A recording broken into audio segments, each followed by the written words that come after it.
నమస్కారం సార్, మాది వెంకటాపూర్ సార్, జన్నారం మండలం, డిస్టిక్ మంచిర్యాల. నాకు 23 బర్రెలు ఉన్నాయి. ఆవులు ఒక 22 ఆవులు ఉన్నాయి. కానీ వీటికి రాజేందర్ సార్ చెప్పడం జరిగింది. ఒకసారి మా షెడ్ కాడికి వచ్చి 2 ప్యాకెట్లు ఇచ్చిండు.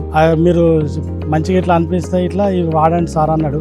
నేను ఇది ఒకటే బ్యాగ్ తెచ్చుకున్నా సార్ చెప్పిండని. 3.5 పాలు ఇచ్చేది. స్టార్టింగ్ ఒక అర్ధ లీటర్ చొప్పున 3 రోజులలో పెరిగింది. ఇప్పుడు పూటకి ఇది 6 లీటర్ పాలు ఇస్తుంది. ఇది ఆవుకి ఇంకా పెట్టిన. ఇది ఆవు ఇంకా పూటకి 5.5-6 లీటర్ల పాలు ఇస్తుంది. ఇంత ముందు నేను పత్తి చెక్క, పెసర్ చున్ని అవన్నీ వాడడం జరిగింది. కానీ ఇప్పుడు సార్ ఏమన్నాడంటే ఇది ఒకటే వాడి మీరు చూడండి, మీకు మంచిగా ఇట్లా అనిపిస్తే ఇట్లా సరే, లేకపోతే మరి పాత పెట్టుకోమని అన్నారు సారు. కానీ మేము ఇది ఒకటే దాన వాడుతున్నాం. పొద్దున ఒక కిల్నర, సాయంత్రం ఒక కిల్నర పెడుతున్నాం. అయినా కానీ ఇది పూటకి 6 లీటర్లు, ఇది 5.5-6 లీటర్లు పాలిస్తుంది. ఇక మిగతా ఇంకా దూడలు ఉన్నాయి.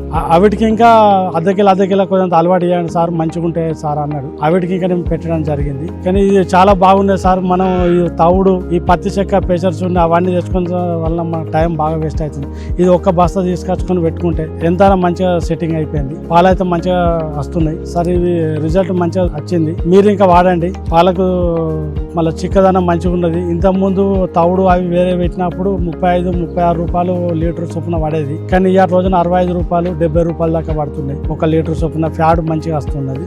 రైతులు మీరు ఇంకా వాడుకోండి.